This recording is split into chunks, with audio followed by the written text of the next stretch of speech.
My channel Rinky's blog 22। তো আজকে আবার চলে আসলাম নতুন একটা ব্লগ ভিডিও নিয়ে, মিনি ব্লগ। তো আজকে আমরা যাব লাইনের ওই পার প্রসাদ খেতে, তো এটাই তোমাদেরকে দেখাবো। তো ভিডিওটার সাথে থাকো, স্কিপ না করে দেখতে থাকো, অনেক মজা হবে। তো যাওয়ার জন্য একটু হালকা করে তৈরি হয়ে নিচ্ছি। এই গরমে কি পারফিউম না লাগলে চলে, সেই জন্য একটু পারফিউম লাগিয়ে নিলাম, ছেলেকেও লাগিয়ে। তো আয়ুষ বলছিল মা একটু লিপস্টিক লাগিয়ে নেও, ভালো দেখাবে। তারপর রেডি হয়ে যাওয়ার পথে মাকে বললাম যে মা চলো, তুমিও যাবে, চলো। মা বারে বারে না করছে, না যাবো না, এখন যাবো না, পরে যাবো, কাজ আছে। তারপর আমরা বেরিয়ে পড়লাম, আমরা দুজনে যে চল যাই আমরা, তারপর মা পরে আসবে। তারপর এখানে রেললাইনের গুড়িতে এসে আমরা দাঁড়িয়ে পড়লাম, কারণ এখানে ট্রেন আসছে দেখা যাচ্ছে, সেই জন্য গেলাম না, একটু পরে যাব। তো সবাই মিলে এখানে ট্রেনটা যাওয়ার অপেক্ষা করছি। যাই বলো, ট্রেন যেতে দেখতে কিন্তু খুব ভালো লাগে, তাই না? তো ট্রেন যাওয়ার পর আমরা এখানে সবাই মিলে উঠছি। অনেকটাই মানে উঠতে পারছি না, আমার ছেলে উঠতে পারছে না, তো ওকে আমি টেনে হেঁচড়ে আমি উঠাচ্ছি লাইনের উপর। তো যাই হোক, খুব সাবধানে আমরা রেল লাইনটা পার হলাম সবাই মিলে।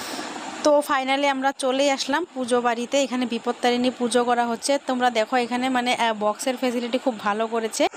তো বন্ধুরা দেখো, ঠাকুরটা কত সুন্দর হয়েছে, আর মন্দিরটাও। তো আয়ুষকে বললাম যে ভক্তি করে আয়। ও কী করছে, জুতো নিয়েই মানে মন্দিরের উপরে উঠে যাচ্ছে। তো ওকে আমি টেনে নিচে নামিয়ে দিলাম।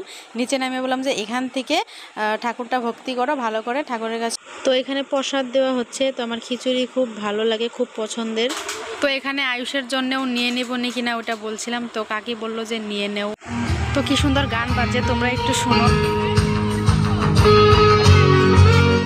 তো বক্সের এই লাইটিংগুলো দূর থেকে খুব সুন্দর দেখা যাচ্ছে, তাই না? সেজন্য একটু দেখালাম মানে। তো সবার শেষে এখন বাড়ি চলে যাব, 2 হাতে 2 টুপলা প্রসাদ নিয়ে সবাই হাসাহাসি করছে। তো গাইস, আমার ভিডিওটা যদি তোমাদের ভালো লাগে তাহলে অবশ্যই লাইক কমেন্ট শেয়ার করতে ভুলবেন, আর আমার চ্যানেলটা সাবস্ক্রাইব করে দেবে। টাটা।